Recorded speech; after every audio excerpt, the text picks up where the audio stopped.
Shabbat Shalom.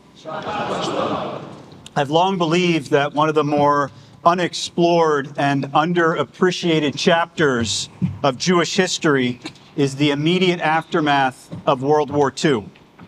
While the end of the war brought liberation for many Jews, it did not bring an end to their suffering. Those who had survived the unimaginable horrors of the Shoah emerged from the camps only to find themselves without a home. The world that had once been theirs was in ashes. Entire families, communities, cultures had been wiped out. Instead of a warm welcome from the world, they faced closed borders and indifference. The survivors literally had no place to go. With no country willing to take them in, the displaced Jews found themselves in a new kind of limbo. Displaced persons, DP camps. Now, the DP camps were, for sure, crowded and filled with trauma, as you can imagine, yet they became a place where the Jewish people were forced to confront the question, what do we do now? How do we live after suffering the worst of human cruelty? It was the latest trial in a long and tortured list of trials. What's remarkable, and perhaps most inspiring, and what all of us should know, is how these Jews, how these survivors responded to this new trial. They did not languish or lose themselves in despair, though they would have had every reason and right to. Instead, the remnant of the Jewish people began to build again. They set up schools, yeshivot, because they believed in the future and the importance of learning. They created newspapers, theater, orchestras, because they believed in culture and music, in the vibrancy of being alive. They held weddings. They celebrated births because they believed in hope and in the continuity of our people. They even organized sporting events, Zionist congresses. They learned Hebrew, planning and dreaming of a home they would one day have. It is one of the greatest moments and testimonies of resilience in our history. The DP camps became, against all odds, a place where life was rebuilt, where survivors declared with their actions that while their bodies may be displaced and they may be homeless, their spirits remained unbroken. Out of the ashes of European Jewry, the seeds of renewal were sown. Now, there are unlimited stories to tell from this chapter of our history. I want to share one that I've carried with me now for many months. Rabbi Yekutiel Yehuda Halberstam, also known as the Klausenberger Rebbe, was living in Feldafing, one of the DP camps in Germany, when General Dwight D. Eisenhower, the Supreme Allied Commander, later to become president, as we know, came to visit the camp. He wanted to see for himself the state of Jewish survivors, to witness the depths of what this people had endured. The Klausenberger Rebbe, who lost his wife and 11 children to the Nazis, was chosen to welcome the general with some words when he arrived before the general and the entire camp. Eisenhower was moved to tears by his words. After the impassioned speech, he turned to the Rebbe and he asked, "What can I do for you? What do your people need most in this moment?" I want you to think about that. It's like we've had these questions in Jewish history before. All right, thinking back to the time when Yochanan ben Zakkai was asked by Vespasian, right, what do you want? I'll give you anything. The Rebbe could have asked for safe passage to America. He could have asked for anything.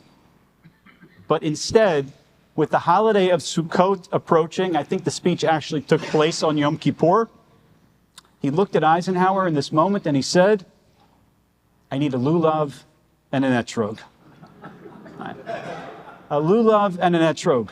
Not food, not clothing, not medicine, but the ritual objects so that he and the Jewish people could celebrate Sukkot. The Rebbe was asking for a symbol of joy and resilience, for the tools to actually perform this mitzvah. He was actually asking for the opportunity to celebrate a holiday that reminds us to find joy even in the most fragile of shelters. In that request, he was declaring, the Rebbe, we're still here.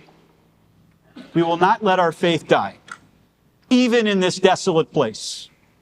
He chose faith not because he was certain of the future, he was not, but because he was certain of the values that would carry our people forward. This story of the Klausenberger Rebbe and the choice that he and other survivors made to choose life reaches back into our history to our forefather Abraham.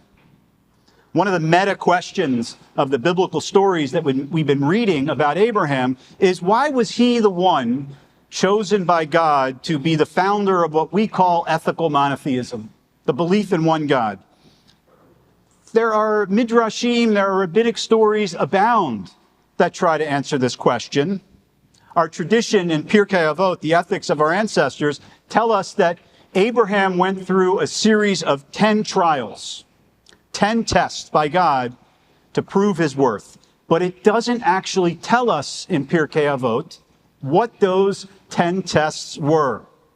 So there are multiple attempts throughout our history to enumerate these trials. All of them agree, most of them agree, that the final one comes in this week's Torah reading when God commands Abraham to sacrifice his son Isaac. And when we look more closely at these lists, we find something curious.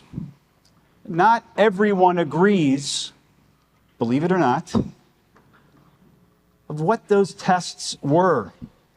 So, for example, if you look at the list of the 12th century Rabbi Moses Maimonides, the Rambam, and the 15th century Rabbi Ovadia Bar Tanura, who wrote a well-known commentary on the Mishnah, our rabbinic literature, you'll see that their lists are almost identical except for one.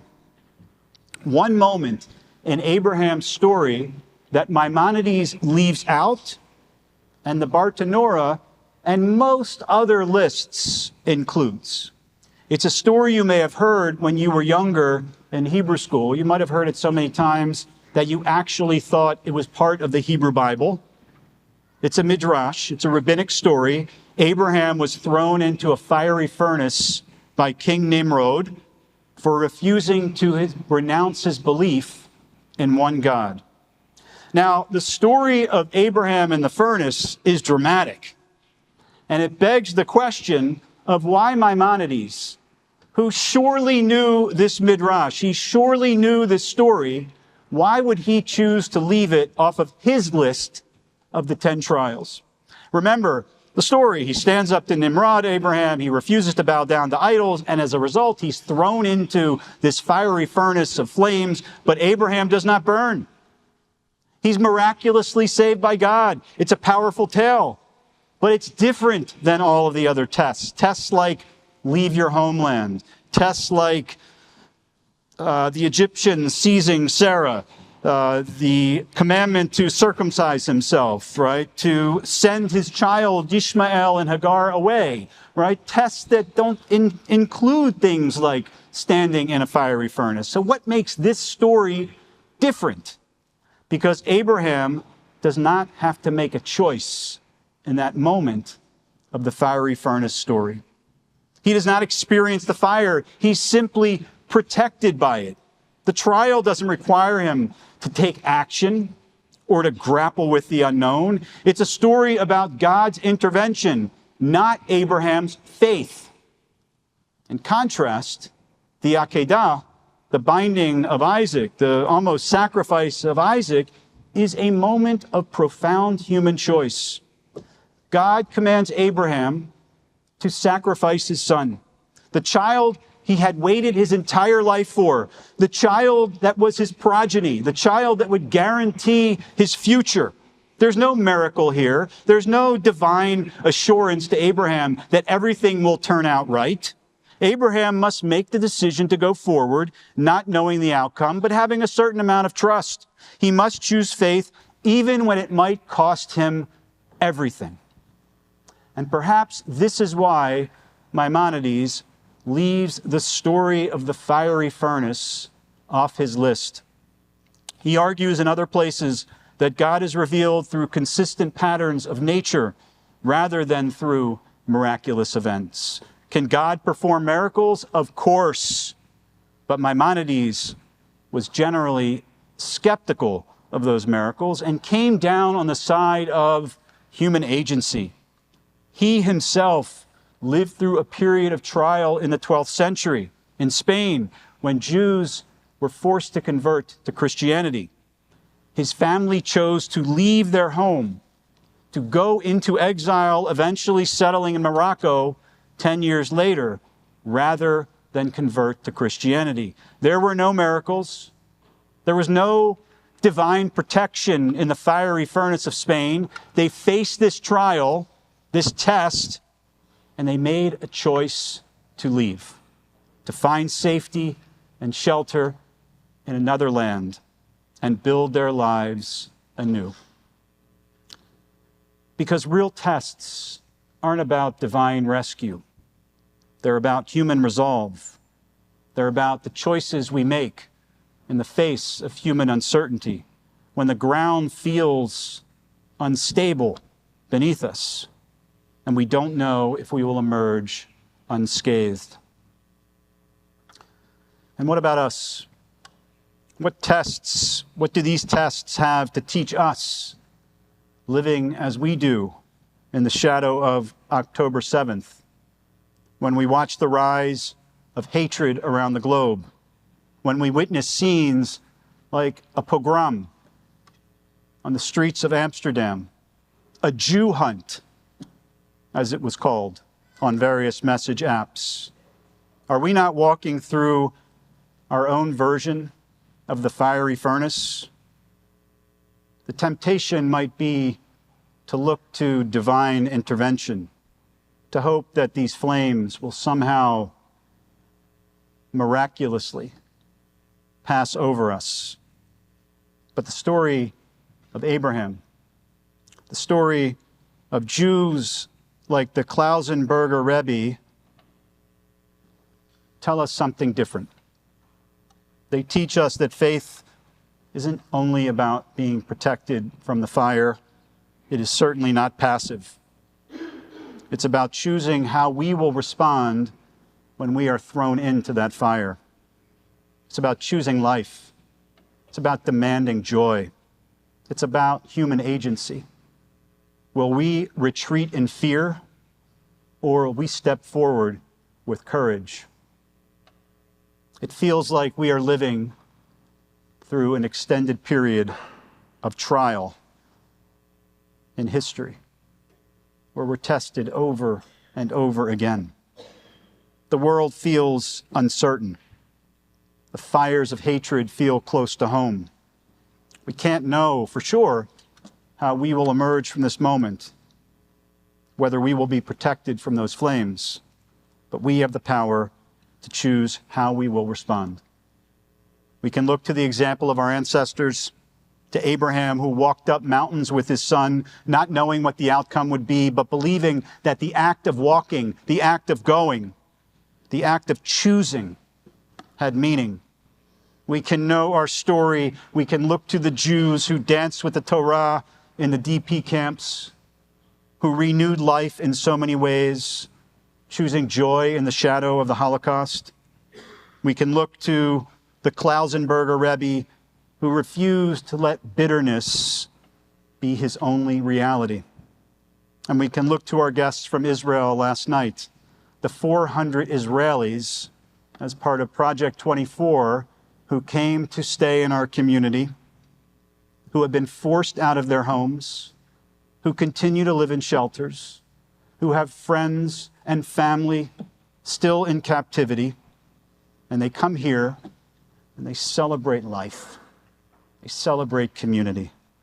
And in their strength, if you were here last night, if you are perhaps hosting one of these families, I guarantee you, you were strengthened.